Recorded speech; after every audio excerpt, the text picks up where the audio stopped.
At 65, all I could do was work. My daughter-in-law treated me like a servant, and my son confiscated my salary. They forced me to sleep in the garage all winter. Suspicious, my billionaire boss followed me. When he saw my bed through the window, he cried and did something that changed everything. I'm glad to have you here. Follow my story until the end, and comment the city you're watching from, so I can see how far my story has reached. My name is Rosalind, and at 65 years old, I never imagined I would be sleeping on a concrete floor in a garage while my own son and daughter-in-law lived comfortably in the house I helped pay for. But that's exactly where I found myself last winter, shivering under a thin blanket that barely covered my arthritic joints. It started 3 years ago when my son Nolan lost his job. I was already working as a housekeeper for Mr. Winston Blackwood, a billionaire who owned several tech companies in the city. The pay was decent, $15 an hour, and Mr. Blackwood was always respectful, never demanding or cruel like some of the wealthy people I'd worked for over the years. When Nolan called me that day, his voice was strained with worry. "Mom, I hate to ask this, but Calla and I are really struggling. The mortgage is behind, and we might lose the house." Of course I said yes. What mother wouldn't? I moved in with them temporarily, thinking it would just be until Nolan found another position. I started giving them my entire paycheck, $600 a week, keeping only $20 for my personal needs. "Just until we get back on our feet," Nolan promised. But Nolan never seemed to look very hard for work. And Calla treated me like hired help from the moment I walked through their door. "Rosalind, the kitchen's a mess," she'd call from the living room, never bothering to get up from her position on the couch where she spent most days watching reality TV shows. "And when you're done with that, the bathroom needs cleaning." I bit my tongue. I told myself this was temporary. I told myself I was helping my family. The garage situation started 6 months ago. Calla announced she was converting my small bedroom into a home office for her business ventures, which seemed to consist mainly of buying and reselling beauty products online, though I never saw much actual selling happening. "Don't worry, Rosalind," Calla said with that sweet smile that never reached her eyes. "The garage is heated. You'll be fine out there until we figure something else out." But the heating barely worked. The concrete floor was cold and damp, and the single small window was cracked, letting in frigid air all winter long. I slept on an old mattress that smelled of mildew, covered by whatever blankets I could find in the house when Calla wasn't looking. Every morning, I'd wake up at 5:30 to get ready for work at Mr. Blackwood's estate. My joints ached from the cold and the hard surface I'd slept on. Sometimes my fingers were so stiff I could barely button my uniform, the same 2 white blouses and black pants I'd been wearing for years, washing them by hand in the garage sink because using the house washing machine required asking Calla's permission. Mr. Blackwood's mansion was like stepping into another world. Marble floors, crystal chandeliers, and warmth, blessed warmth, that wrapped around me like a hug every morning when I walked through the service entrance. The house had 12 rooms, each more beautiful than the last, but I only cleaned the main living areas and Mr. Blackwood's home office. He was a quiet man, probably in his early 60s, with silver hair and kind blue eyes that seemed to notice everything. I'd worked for him for 4 years, and he'd never raised his voice at me, never complained about my work, never made me feel small or worthless like some employers did, but lately I could feel his eyes on me more often. I caught him frowning when he thought I wasn't looking, especially on the mornings when I couldn't quite hide how tired I was. "Mrs. Patterson," he said one Tuesday morning as I was dusting his office. He always called me Mrs. Patterson, even though I'd told him years ago that Mr. Patterson had passed away and I'd gone back to my maiden name. "Are you feeling all right? You seem tired lately." My hands paused on the mahogany desk. I forced a smile, the same one I'd been practicing for months. "I'm fine, Mr. Blackwood. Just getting older, you know how it is." He studied my face for a long moment. "Perhaps you should see a doctor. I'd be happy to arrange for you to take time off, with pay, of course." The kindness in his voice almost broke me. I had to turn away, pretending to focus on organizing his papers. "That's very kind, but I'm perfectly fine, really." What could I tell him? That I was sleeping in a garage like a stray dog? That my own son took every penny I earned while his wife treated me like a servant in my own family's home? That some mornings I was so cold I could barely feel my hands, and some nights I cried myself to sleep wondering how my life had come to this? No, I couldn't tell him that. Mr. Blackwood was a good man, but he was my employer, not my friend. My problems weren't his concern. That afternoon I took the bus home. I'd sold my car to help with Nolan and Calla's expenses 8 months ago. The house looked beautiful from the outside, a charming 2-story colonial with a manicured lawn and flower beds. No one would guess that the woman who helped maintain it was living like a homeless person in the garage. I let myself in through the kitchen door, hoping to grab a quick snack before retreating to my cold corner of the garage. But Calla was waiting for me, her arms crossed and her expression thunderous. "Where's this week's money?" she demanded without even a greeting. I pulled the envelope from my purse, $600 in cash, just like every week. Calla snatched it from my hands and counted it twice, as if I might have stolen from my own contribution. "This is all of it?" she asked suspiciously. "Yes, that's everything." She shoved the money into her designer handbag, the same handbag that cost more than I used to make in a month. "Good, because Nolan and I have been talking, and we think you might need to contribute more. The cost of living is going up, and frankly, having you here is expensive." I stared at her, speechless. Expensive? I bought my own food, did my own laundry, cleaned the house, and gave them every cent I earned except for $20 a week for bus fare and basic necessities. "I don't understand," I said quietly. "How could I contribute more? I already give you my entire paycheck." Calla rolled her eyes. "Maybe you could ask your boss for a raise, or get a second job. You're only working for him 5 days a week. What do you do with your weekends?" What did I do with my weekends? I spent them recovering from the week, trying to warm up in the local library because it was heated, washing my clothes by hand and wondering how I'd ended up in this nightmare. I'll think about it," I managed to say. "Good. Oh, and Rosalind?" Calla's voice turned sickeningly sweet. "I invited the Hendersons over for dinner tomorrow night. Make sure you stay in the garage during their visit. We don't want to have to explain why Nolan's mother is living here like some kind of charity case." Each word was a knife to my heart. I nodded silently and retreated to the garage, where my bed waited, a mattress on the floor next to boxes of Christmas decorations and old lawn equipment. As I lay there that night, listening to the wind whistle through the cracked window, I wondered how I'd become so invisible in my own son's life. When had I stopped being his mother and become just another bill to pay, another problem to manage? But even as these thoughts tormented me, I held on to one small comfort. Tomorrow, I would go back to Mr. Blackwood's house, where I was treated with dignity and respect, where no one looked at me like I was a burden. I had no idea that tomorrow would be the day everything started to change. The illness started small, just a persistent cough that I attributed to the damp garage and the approaching winter. But by the 3rd week of November, I could barely get through a morning without stopping to catch my breath, and my chest felt heavy, like someone was sitting on it. I was dusting Mr. Blackwood's living room when the coughing fit hit me. It was violent and sudden, doubling me over as I gasped for air. When it finally subsided, I noticed tiny drops of blood on the white cloth in my hand. "Mrs. Patterson?" Mr. Blackwood's voice came from behind me, filled with alarm. I hadn't heard him enter the room. "Good God, are you all right?" I quickly folded the cloth, hiding the blood, and forced another one of those practiced smiles. "Just a little cough, Mr. Blackwood. Nothing serious." But his expression told me he wasn't buying it.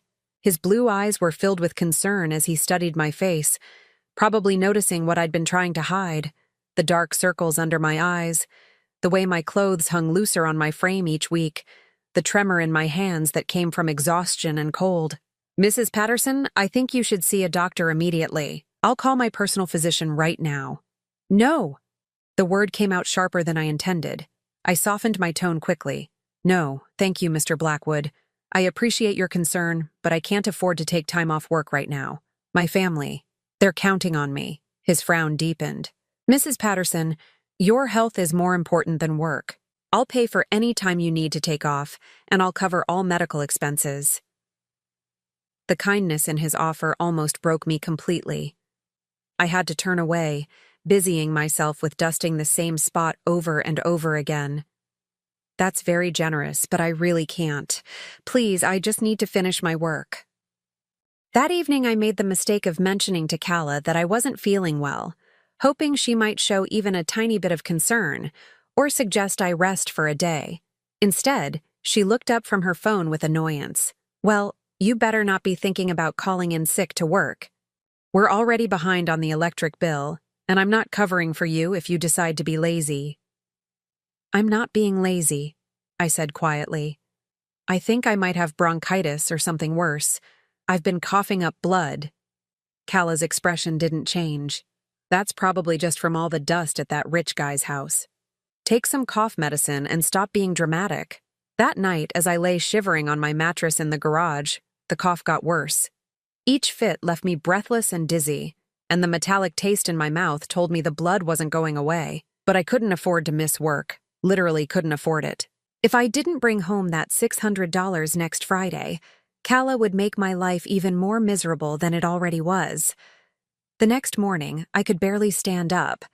My legs felt weak, and the room spun when I tried to get dressed. But I forced myself to get ready, taking twice as long as usual to button my blouse with shaking fingers. At Mr.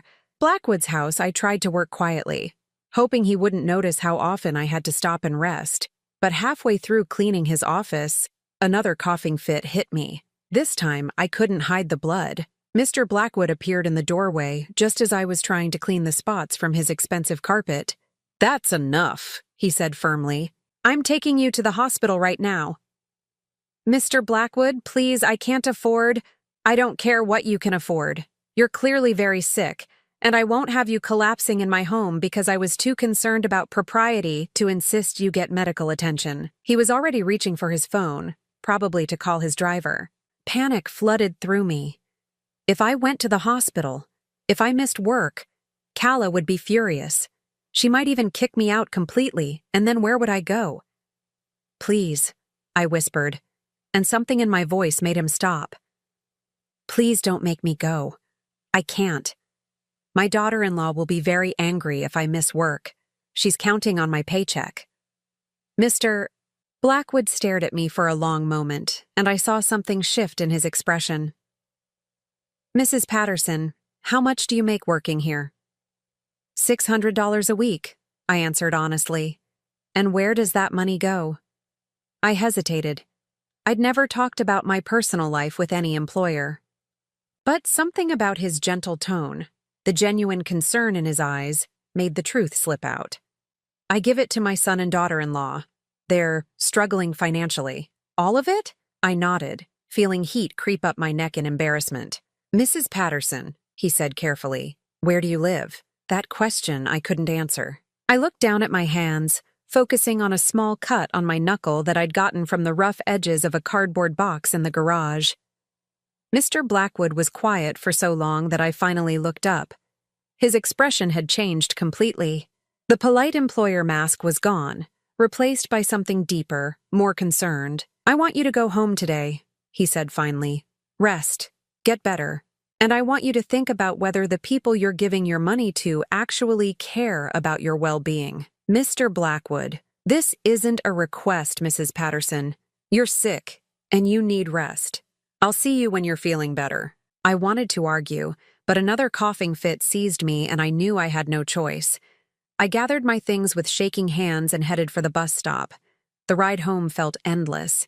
Each bump in the road sent a spike of pain through my chest, and I found myself gripping the seat to stay upright. By the time I reached my stop, I was dizzy and nauseous. But my real nightmare was waiting for me at home. "What are you doing here?" Calla demanded the moment I walked through the kitchen door. "It's barely noon." "I'm sick," I said simply. "Mr. Blackwood sent me home." Calla's eyes flashed with anger. "Sick? What do you mean sick? You can't be sick, Rosalind. Do you know the Petersons are coming over tonight? I need this house spotless, and I need you to stay in the garage so they don't see you." "Calla, I think I need to see a doctor. I've been coughing up blood." "Oh, for God's sake," she snapped. "You're being completely dramatic. Take some Tylenol and suck it up." Adults don't get to call in sick just because they have a little cough. Before I could respond, she grabbed her purse and headed for the door. I'm going shopping for dinner tonight. Make sure this place is clean when I get back, and try not to look so pathetic when the Petersons arrive. The front door slammed, leaving me alone in the house. I sank into one of the kitchen chairs, something I usually wasn't allowed to do, and put my head in my hands. How had my life become this? I'd raised Nolan by myself after his father left when he was just 8 years old. I'd worked 2 jobs to put him through college, sacrificed my own dreams to make sure he had every opportunity. And this was how he repaid me? By letting his wife treat me like a burden, like an unwanted houseguest in what was supposed to be my family's home? That night, as I listened to Calla laughing with the Petersons through the thin garage walls, talking about her successful online business and their wonderful life together, I realized something had broken inside me, not just physically, though the cough was getting worse, but emotionally. I was dying slowly in this garage, and my own family didn't care enough to notice. What I didn't know was that someone else was starting to notice, someone who had the power to change everything. But first, I had to survive long enough for that change to come. I didn't return to work for 3 days. By the 3rd morning, the cough had developed into something that felt like drowning from the inside out. Every breath was a struggle, and the blood I was coughing up had gotten darker, more frequent. I knew I needed medical attention, but every time I mentioned it to Calla, she dismissed me with increasing irritation. "You're being ridiculous, Rosalind," she said that Wednesday morning as I sat at the kitchen table, too weak to stand for more than a few minutes at a time. "People don't just start dying from a little cough. You're probably just trying to get out of work so you can be lazy." I stared at her in disbelief. "Calla, I can barely breathe. I think I might have pneumonia." She rolled her eyes and continued scrolling through her phone. "Well, if you're so sick, maybe you should move back to your own place so you don't infect the rest of us." The cruelty in her voice shouldn't have surprised me anymore, but it did. "This is supposed to be temporary," I whispered. "You said I could stay until Nolan found a job, yeah. Well, maybe if you weren't such a drain on our resources, we could afford for him to be more selective about his opportunities." I wanted to point out that Nolan spent most of his days playing video games or meeting friends for lunch at restaurants I couldn't afford, but I didn't have the energy to fight. Instead, I retreated to the garage, where the December cold had made my makeshift bedroom feel like a freezer. What I didn't know was that Mr. Blackwood had been trying to reach me. He'd called the house phone twice, but Calla had told him I was out running errands and would call him back. She never gave me the messages. On Thursday evening, something changed in Mr. Blackwood's demeanor. Later, I would learn that he'd grown increasingly worried about my absence and had decided to take matters into his own hands. I was lying on my mattress in the garage, wrapped in every piece of fabric I could find, when I heard a car pull into our driveway. Through the cracked window, I could see headlights, but they weren't Calla's bright pink car or Nolan's beat-up sedan. This was something expensive, sleek. My heart stopped when I recognized the black Mercedes. Mr. Blackwood. Panic flooded through me. What was he doing here? Had something happened at work? Was he angry that I'd missed so many days? I tried to sit up, but the movement triggered another violent coughing fit that left me gasping and spitting blood into the old towel I'd been using. I heard the car door slam, then footsteps on the gravel driveway. The sound grew fainter as he walked toward the front door of the house. I held my breath, straining to hear what was happening. The doorbell rang, and I heard Calla's muffled voice through the garage wall.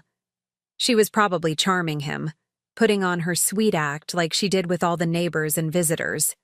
I couldn't make out the words, but I could hear the tone, light, friendly, completely different from the voice she used with me. Then I heard something that made my blood run cold. Calla's laugh, followed by, "Oh, she's not here right now. Family emergency, you know how it is. She'll probably be gone for another week or so." She was lying. She was telling Mr. Blackwood that I wasn't here, that I was away dealing with some made-up emergency. Why would she do that? I heard the front door close, and I thought Mr. Blackwood had left. But then something unexpected happened. The car engine didn't start. Instead, I heard footsteps again, but they seemed to be moving around the house rather than back to the car.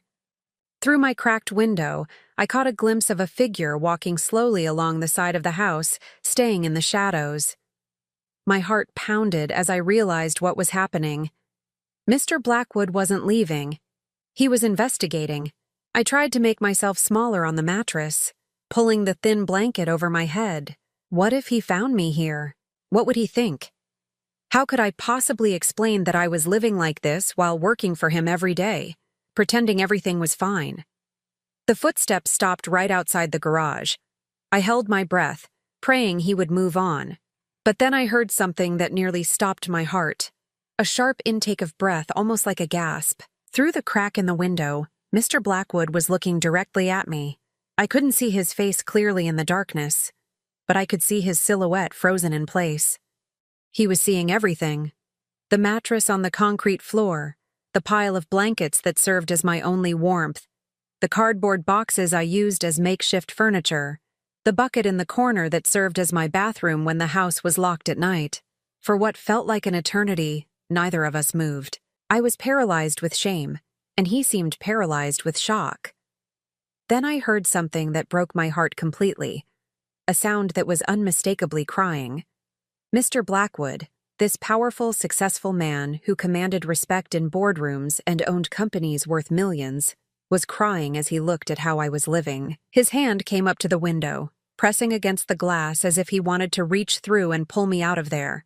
I could see him more clearly now, and his face was wet with tears. His mouth was moving, and though I couldn't hear the words, I could read his lips. Oh my God, oh my God. I wanted to disappear, to sink through the concrete floor and never face him again. But then another coughing fit seized me, violent and desperate, and I couldn't muffle the sound. Blood splattered onto the blanket, dark and terrifying in the dim light. Mr. Blackwood stepped back from the window, and I thought he was leaving, disgusted by what he'd seen. But instead, I heard him moving around to the side door of the garage. My heart hammered as I realized he was coming inside. The door creaked open, and suddenly he was there, filling the doorway like an avenging angel. He took in the scene before him, me curled on a filthy mattress, surrounded by the detritus of my broken life, obviously ill and barely hanging on.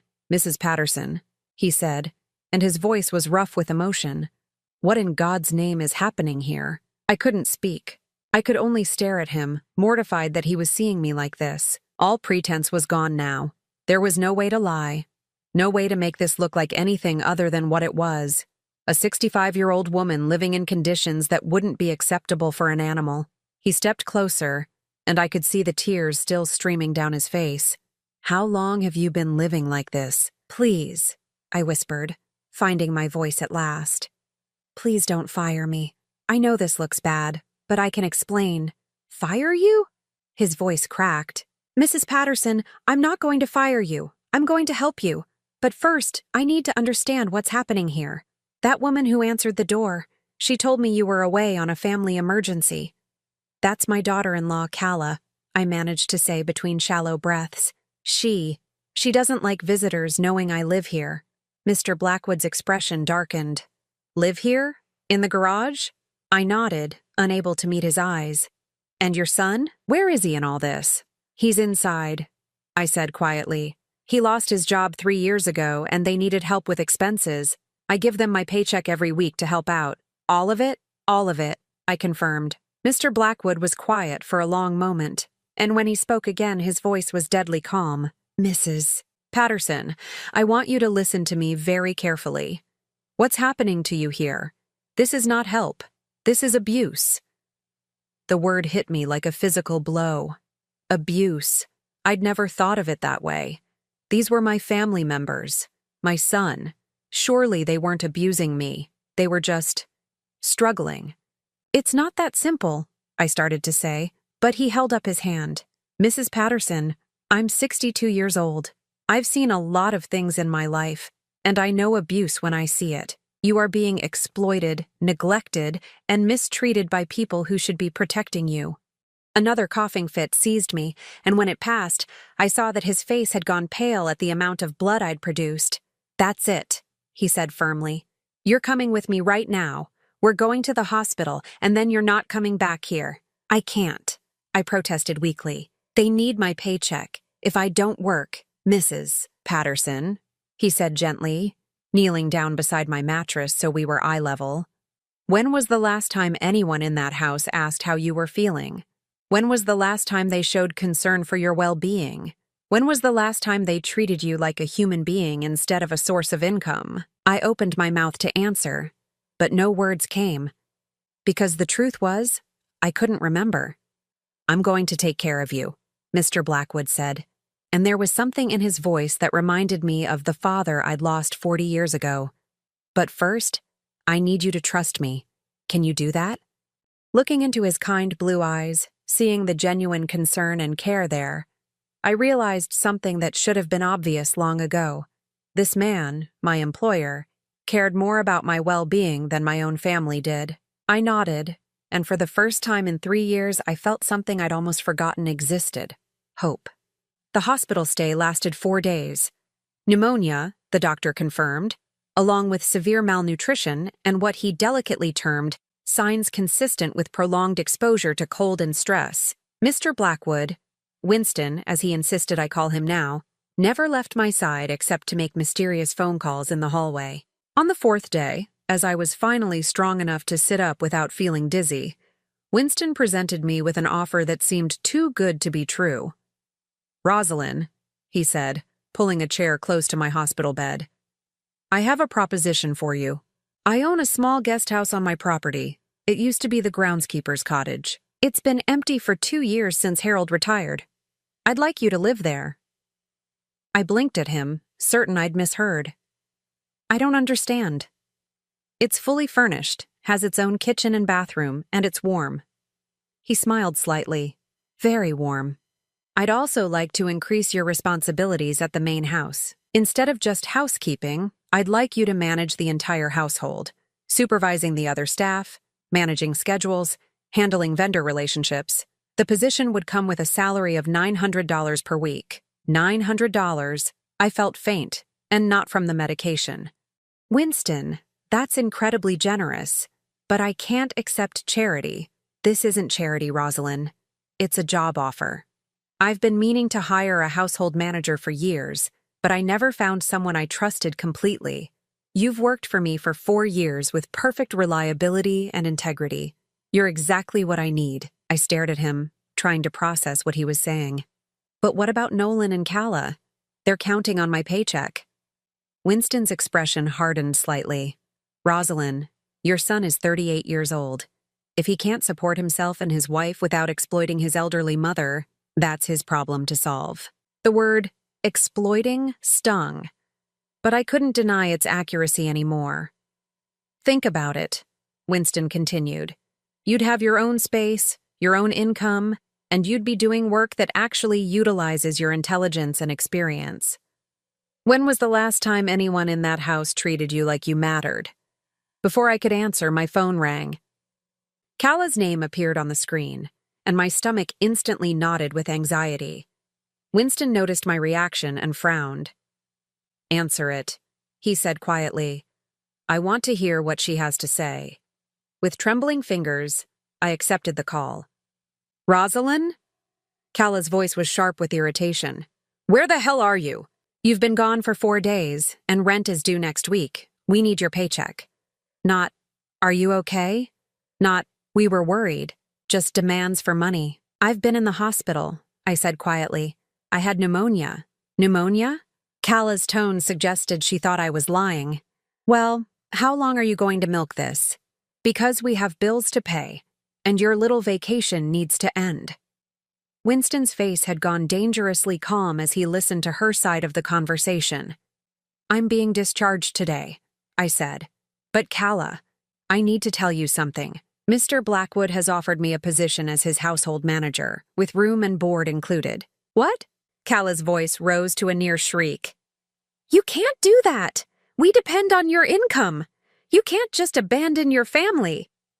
"It's not abandoning." "Yes, it is! After everything we've done for you, letting you live with us, this is how you repay us? By running off to play house with some rich old man? I felt my face burn with humiliation, aware that Winston could hear every word. Calla, you made me sleep in the garage. I nearly died from pneumonia because— Oh, don't be so dramatic. The garage was temporary and you know it. You're being completely selfish, Rosalind. What am I supposed to tell Nolan? That his mother abandoned us for money? Winston held out his hand for the phone, and something in his expression made me hand it over without question. Ms. Calla, he said, his voice perfectly polite but with an edge that could cut glass. This is Winston Blackwood, Rosalind's employer. I could hear Calla's voice change immediately, becoming sickeningly sweet. Oh, Mr. Blackwood, I'm so sorry. I didn't realize Rosalind was with you. How wonderful that you visited her in the hospital. Yes. Well, it was quite educational. You see, I had no idea that my employee was living in a garage, suffering from severe illness, while her family collected her entire paycheck. Silence from Calla's end. I've offered Rosalind a position as my household manager, Winston continued smoothly. The job comes with accommodation and a significant salary increase. I'm sure, as her loving family, you'll be happy to know she'll finally be living in conditions suitable for a human being. Now wait just a minute. Calla's voice had turned ugly again. Rosalind has responsibilities to this family. We took her in when she had nowhere else to go. You took her in and made her sleep in an unheated garage while taking her entire paycheck, Winston interrupted, his voice still calm but deadly. I believe the legal term for that arrangement is exploitation of an elderly person. Another silence. Rosalind is a grown woman who can make her own decisions, Winston continued. But I thought you should know that she'll no longer be available as your personal source of income. You'll need to find other arrangements. You can't do this, Calla exploded. She's our family. You can't just steal her away. I'm not stealing anyone. I'm offering employment to someone who has been shamefully mistreated by people who claim to love her. Winston's voice dropped even lower. And if you attempt to harass or intimidate Rosalind in any way, I'll be happy to discuss your treatment of her with the appropriate authorities. He ended the call and handed the phone back to me. My hands were shaking so hard I nearly dropped it. Winston, I don't know if I can do this. They're my family. No, Rosalind. Family doesn't treat you the way they've been treating you. Family doesn't make you sleep in a garage. Family doesn't take your entire paycheck while you waste away from malnutrition and illness. He was right, but the guilt was overwhelming. What if Nolan really does need the money? What if they lose the house? Winston studied my face carefully. Rosalind, how much do you think Nolan and Calla spend on non-essential items each month? Entertainment, dining out, shopping?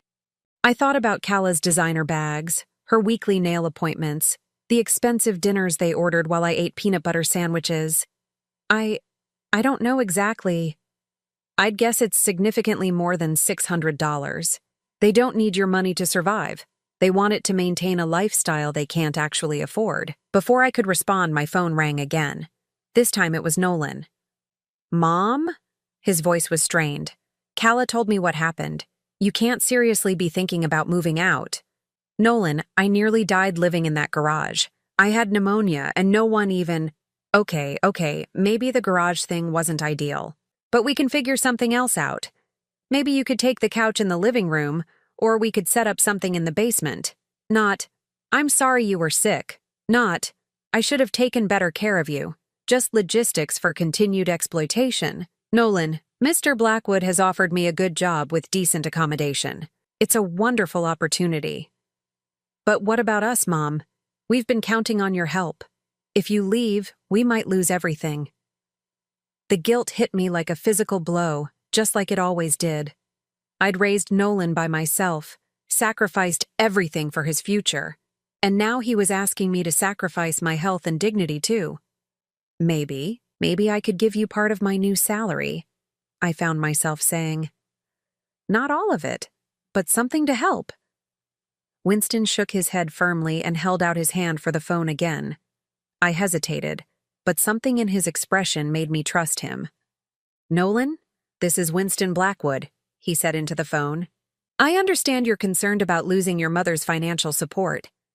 I could hear Nolan's voice through the speaker, trying to turn on the charm. Mr. Blackwood, sir, I really appreciate you taking care of my mom, but she's been helping us through a rough patch and… Nolan, you're 38 years old. How long exactly did you plan to live off your elderly mother's income? It's not like that, sir. It's just temporary until I can get back on my feet. 3 years is hardly temporary. And making your mother sleep in a garage while you take her entire paycheck. How do you justify that to yourself? The line went quiet. Your mother is moving into proper accommodation and starting a new position with appropriate compensation for someone of her experience and reliability. I suggest you and your wife figure out how to support yourselves like other adults your age. Winston ended the call and looked at me with gentle but firm eyes. Rosalind, you raised that boy and gave him every advantage you could. Your job as his mother is done. It's time to start taking care of yourself. As I lay back against the hospital pillows, I realized that for the first time in 3 years, I felt safe. Winston wasn't just offering me a job, he was offering me a chance to remember what it felt like to be treated with dignity and respect. The hardest part would be believing I deserved it. The guest house was like stepping into a fairy tale. Hardwood floors gleamed under soft lighting, and the kitchen was small but perfectly appointed with everything I could need. The bedroom had a real bed with clean sheets and a thick comforter, and the bathroom had a deep tub that I spent my first evening soaking in, letting the warmth penetrate bones that had been cold for too long. For 2 weeks, I lived in blissful peace. Winston had been right. My new role as household manager utilized skills I'd forgotten I had. I coordinated with the gardening service, managed the cleaning schedule for the main house, and even helped Winston organize his home office. He treated me as a professional equal, asking for my input on household decisions and respecting my judgment. I should have known it wouldn't last. On a Tuesday afternoon, as I was reviewing invoices at the kitchen table in the main house, I heard a car in the driveway. Through the window, I recognized Nolan's beat-up sedan. My stomach immediately knotted with anxiety. Winston was in his office on a conference call, so I went to answer the door myself. But when I opened it, it wasn't just Nolan standing there. Calla was with him, and she looked furious. "Mom," Nolan said, and his voice carried a tone I remembered from his teenage years when he'd been caught doing something wrong. "We need to talk." "Hello, Nolan." "Calla." I kept my voice steady, though my heart was racing. "What are you doing here?" "We're here to bring you home," Calla announced, pushing past me into Winston's foyer like she owned the place. "This little tantrum has gone on long enough." "This isn't a tantrum," I said quietly. "I'm working. I live here now." Nolan looked around the elegant entryway, his eyes wide. "Mom, this is incredible. But you can't just abandon your family. We've been struggling without your help." The guilt hit me immediately, just like it always did. "Nolan, I'm sorry you're having financial difficulties, but…" "Sorry?" Calla's voice rose to a near shriek. "You're sorry? We're about to lose the house because you decided to run off and play house with some rich old man." "That's enough." Winston's voice came from the top of the stairs, calm but carrying an unmistakable authority. He descended slowly, his presence filling the space. "I don't believe we were introduced properly. I'm Winston Blackwood, and this is my home." Nolan immediately straightened, trying to look respectable. "Mr. Blackwood, sir, I'm Nolan Patterson, Rosalind's son. I really appreciate everything you've done for my mother, but we need her to come home now. Do you?" Winston's tone was perfectly polite, but there was something underneath it that made me think of ice. "And why is that?" "Because she's family," Calla interjected, stepping forward with that fake smile she used when she wanted something. "We've been taking care of her for years, and now she needs to come home and fulfill her responsibilities." I saw Winston's jaw tighten almost imperceptibly. "Taking care of her? Is that what you call making her sleep in an unheated garage while taking her entire paycheck?" Calla's mask slipped for just a moment. "That's not. We were going through a temporary rough patch. The garage was just until we could figure out something better. For 3 years?" Winston's voice was deadly quiet. "Look, Mr. Blackwood, Nolan jumped in, trying to regain control of the conversation. I know the situation wasn't perfect, but Mom understands that family has to stick together. She's always been willing to help out when we needed it. Help out? Winston repeated. Your mother was giving you $600 a week, her entire salary, while living in conditions that wouldn't be acceptable for an animal. That's not helping out. That's exploitation. I could see Calla getting more agitated, her face turning red. You don't understand our family dynamic. Rosalind has always been dramatic about everything. The garage wasn't that bad, and she knew it was temporary. I see. Winston's tone remained calm. And what about her pneumonia? Was that dramatic too? She's always been prone to getting sick, Calla said dismissively. She's just not very strong. Something in Winston's expression changed, becoming harder. Mrs. Patterson, would you mind if I shared some information with your son and daughter-in-law? I looked at him uncertainly, not sure what he meant. When I took Rosalind to the hospital, Winston continued, addressing Nolan directly, the doctor said her condition was consistent with prolonged malnutrition and exposure to cold. She was severely underweight, anemic, and showing signs of hypothermia. He asked me if she was homeless. I saw Nolan flinch at that. The doctor was shocked when I told him she was living with family, Winston went on. He said he'd never seen elderly abuse that severe outside of cases involving addiction or mental illness. Elderly abuse? Nolan's voice cracked. That's not. We weren't abusing her. We needed help. You needed help so badly that you couldn't afford to heat the space where your mother slept? You couldn't afford to feed her properly? But you could afford to take her entire paycheck every week? Calla stepped forward aggressively. Now you listen here, Mr. High and Mighty. You don't know anything about our situation. Rosalind chose to help us. Nobody forced her. Nobody forced her? Winston's voice was getting dangerously quiet. Mrs. Patterson, did you choose to sleep in the garage, or were you told that's where you had to sleep? I felt all their eyes on me, and for a moment I was back to being that frightened woman who just wanted everyone to get along. But then I remembered the warmth of my new home, the respect Winston showed me, the way I'd been able to hold my head up with dignity for the past 2 weeks. I was told that's where I had to sleep, I said quietly. Calla said she needed my room for her office. And did you choose to give them your entire paycheck? Or were you told that's what good family members do? I was told it was my responsibility, I admitted. Calla's face was getting redder. Rosalind, how can you say that? We never forced you to do anything. You offered to help. I offered to help temporarily, I said, finding my voice getting stronger. You told me it would just be until Nolan found another job. That was 3 years ago. Jobs are hard to find, Nolan protested. The economy is tough, and the economy is tough for everyone, Winston interjected. But most people don't solve their financial problems by exploiting their elderly parents. We weren't exploiting her, Calla shouted. We gave her a place to live. A garage, Winston said flatly. You gave her a garage. While you and your husband lived comfortably in the house her money was helping to pay for. The room fell silent except for Calla's heavy breathing.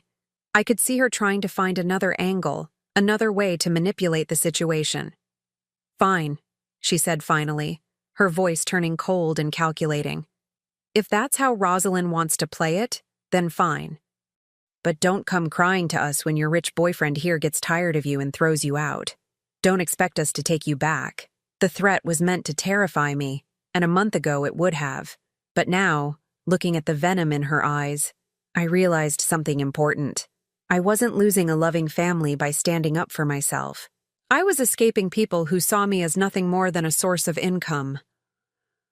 I won't come back, I said quietly but firmly. Because this isn't about Mr. Blackwood.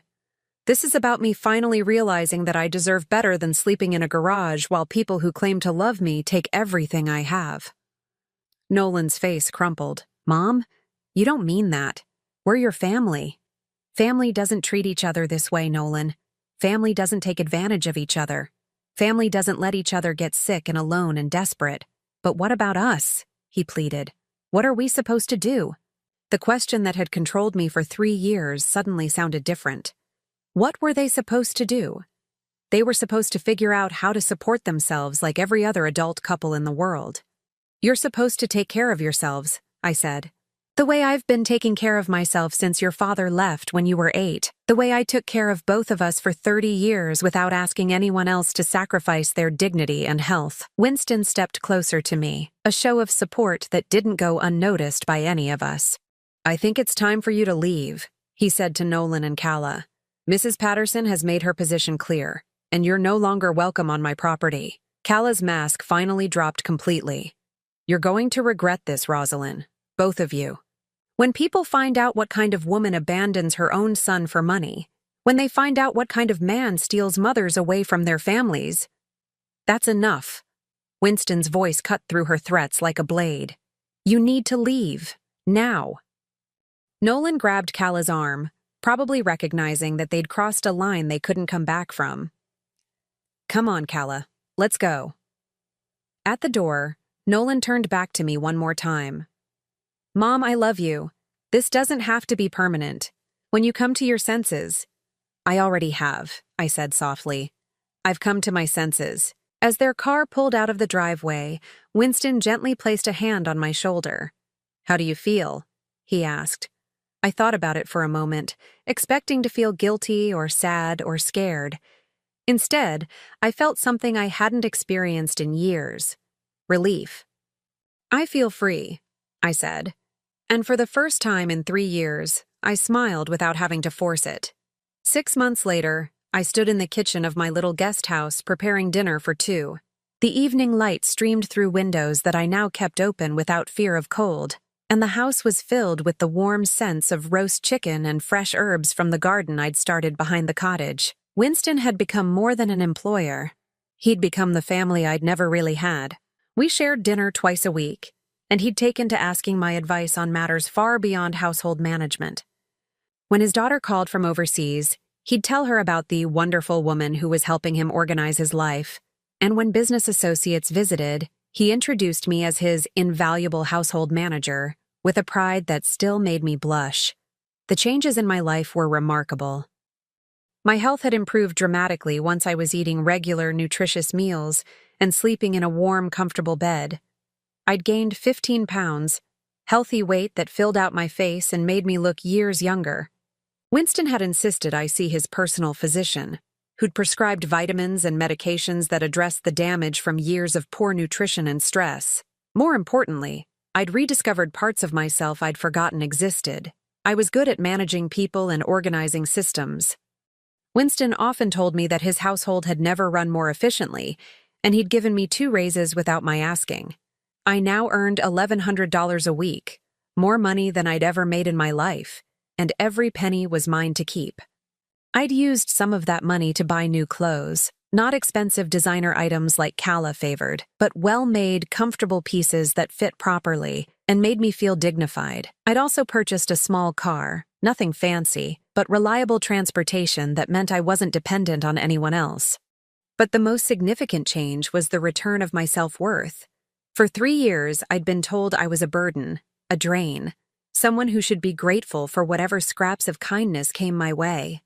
Now I woke up each morning knowing I was valued, respected, and genuinely cared for. I hadn't heard from Nolan or Calla since that confrontation 6 months ago, and I was surprised to find that the silence was a relief rather than a source of pain. Winston had been right. They hadn't loved me. They'd used me. Real love doesn't come with conditions and demands and sleeping in garages. The doorbell rang, interrupting my thoughts. I wiped my hands on a kitchen towel and went to answer it, expecting to find Winston arriving for our weekly dinner. Instead, I found Nolan standing on my porch, looking older and more haggard than I remembered. His clothes were wrinkled, and there were dark circles under his eyes that spoke of stress and sleepless nights. "Hello, Mom," he said quietly. For a moment, I felt that old familiar tug of worry and guilt. He looked so tired, so defeated. But then I remembered the last 6 months, how peaceful they'd been, how much my health had improved, how good it felt to be treated with dignity. "Hello, Nolan. What brings you here?" He shifted uncomfortably, glancing around at my little cottage, the flower boxes in the windows, the small car in the driveway. "You look good, Mom. Really good. I feel good. How are you?" His face crumpled slightly. "Not so great, if I'm being honest. Kala and we separated 2 months ago." I felt a flash of sympathy, but it was tempered by the memory of how they'd both treated me. "I'm sorry to hear that." "Yeah, well." He ran a hand through his hair. "Turns out when you can't afford to maintain a certain lifestyle, some people lose interest in the relationship." I studied his face, seeing the pain there but also recognizing something else, a clarity that hadn't been there before. "Mom, can I come in? I'd like to talk to you." I hesitated for a moment, then stepped aside to let him enter. He looked around the small living room with wonder, taking in the comfortable furniture, the warm lighting, the books on the shelves. "This is really nice, Mom. You've made it beautiful. Thank you. Would you like some coffee? That would be great." As I prepared coffee in the kitchen, I could feel him watching me. When I joined him in the living room with 2 steaming mugs, he was sitting on the edge of the couch, his hands clasped tightly in his lap. "I came to apologize," he said without preamble. "And before you say anything, I know an apology doesn't fix anything. I know it's probably too little, too late, but I needed you to know that I understand now how badly I messed up." I sipped my coffee and waited for him to continue. "After you left, things fell apart pretty quickly. Without your money coming in, we couldn't afford the lifestyle Kala was used to. She got more and more resentful, blaming me for not being able to provide for her the way you had been providing for both of us." He paused, staring into his coffee cup. "It took her leaving for me to realize that she'd been manipulating both of us. She'd convinced me that you were being dramatic about the garage, that you were exaggerating how cold it was, or how uncomfortable it was. She said you were just trying to make us feel guilty, and you believed her." "I wanted to believe her," he admitted, "because if I believed her, then I didn't have to face the fact that I was letting my mother live like a homeless person while I took her money." The honesty in his voice surprised me. This wasn't the defensive, entitled man who'd stood in Winston's foyer 6 months ago. "Nolan," I said gently, "why didn't you ever come check on me in the garage? Even once?" His face flushed with shame. "Because I knew if I saw how you were really living, I'd have to do something about it. And I wasn't ready to give up the money. I wasn't ready to take responsibility for my own life." At least he was being honest. "Mom, I know I don't deserve forgiveness. I know I hurt you in ways that can't be undone. But I wanted you to know that I've gotten a job, a real job, 40 hours a week at a manufacturing plant. It's not glamorous, but it's steady work and decent pay. And I've rented a small apartment that I can actually afford. That's good, Nolan. I'm proud of you for taking responsibility. I'm not telling you this because I want anything from you," he continued quickly. "I know you're happy here, and you should be. You deserve to be treated well. I wanted you to know that I finally understand what I put you through." "Like?" We sat in silence for a few minutes, and I found myself really looking at my son for the first time in years. Without Kala's influence, without the entitlement and demands, I could see glimpses of the boy I'd raised, the one who used to help me carry groceries and who'd told me he loved me every night before bed. "Can I ask you something?" I said finally. "Anything. Do you remember when you were 12 and you had pneumonia?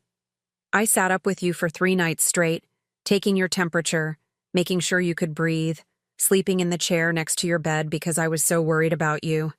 Nolan's eyes filled with tears. "I remember. When I had pneumonia, living in that garage, did you even know I was sick?" He closed his eyes, and when he opened them, tears were streaming down his face. "No, I didn't know. I didn't pay attention. I was so focused on my own problems that I didn't even see that my mother was dying right in front of me." The admission hung between us, painful but necessary. "I can't go back and change it," he continued, his voice breaking. "I can't give you back those 3 years. I can't undo the damage, but I wanted you to know that I see it now. I see what I did, and I'm horrified by it." I felt tears stinging my own eyes, not from sadness, but from something closer to relief. This was what I'd needed to hear, not promises to do better, not excuses or justifications, but acknowledgement of the truth. "I forgive you, Nolan," I said quietly. "But I won't forget, and I won't let it happen again." He nodded, wiping his eyes. "I wouldn't expect you to. I wouldn't want you to." We talked for another hour, and it was the most honest conversation we'd had in years. He told me about his job, his small apartment, the therapy he'd started to understand how he'd become the kind of person who could exploit his own mother. I told him about my work with Winston, about how good it felt to be valued and respected. When he got up to leave, he paused at the door. "Mom, do you think, maybe sometime, we could have dinner together? Not here," he added quickly. "I know this is your safe space. Maybe at a restaurant or something. I'd like to try to rebuild some kind of relationship with you, if you're willing. A real relationship this time, based on mutual respect." I considered his request carefully. The old me would have said yes immediately, desperate to maintain any connection with my son. But the new me, the me who'd learned to value herself, needed to think about what I actually wanted. "I'd like that," I said finally. "But we take it slow, and if you ever try to manipulate me or take advantage of me again, I'll cut you out of my life permanently. I won't give you another chance after this one." "I understand. And Mom, thank you for giving me even this much. I know I don't deserve it." As I watched him drive away, I felt something I'd never expected. Hope for my son. Not hope that he'd change back into the dependent man-child who'd needed my money, but hope that he'd continue becoming the responsible adult he was finally starting to be. Winston knocked on my door 20 minutes later, carrying a bottle of wine and wearing his usual gentle smile. "I saw a car in your driveway," he said as I let him in. "Everything all right?" "My son came to see me," I said. "To apologize." Winston raised his eyebrows. "And how do you feel about that?" I thought about it as I served our dinner, considering the question seriously. "Cautiously optimistic," I said finally. "He seems to understand what he did wrong, but it'll take time to rebuild trust." "That seems very wise," Winston said. "You've become quite good at protecting yourself." As we ate dinner together, talking about our respective days, I marveled at how completely my life had changed. A year ago, I'd been sleeping in a garage, slowly dying from neglect and exploitation. Now I had a beautiful home, meaningful work, and people in my life who genuinely cared about my well-being. I thought about the woman I'd been before, always giving, always sacrificing, always putting everyone else's needs before my own. That woman had been good and kind, but she'd also been a victim. This new version of myself was still good and kind, but she was also strong. She knew her worth. She wouldn't accept less than she deserved. After Winston left that evening, I sat on my small porch, looking out over the gardens he'd encouraged me to plant. The night was warm and peaceful, filled with the sound of crickets and the distant hum of the city. I thought about Nolan's visit, about his genuine remorse and his efforts to change. I hoped he would continue on this path, but I also knew that his choices were his responsibility, not mine. I'd done my job raising him. Now my job was taking care of myself. For the first time in my life, I was truly free. Free from the obligation to sacrifice myself for others. Free from the fear of being alone. Free from the belief that my worth was measured by how much I could give. I was 66 years old, and I was finally learning how to live. Now I'm curious about you who listened to my story. What would you do if you were in my place? Have you ever been through something similar? Comment below. And meanwhile, I'm leaving on the final screen 2 other stories that are channel favorites, and they will definitely surprise you. Thank you for watching until here.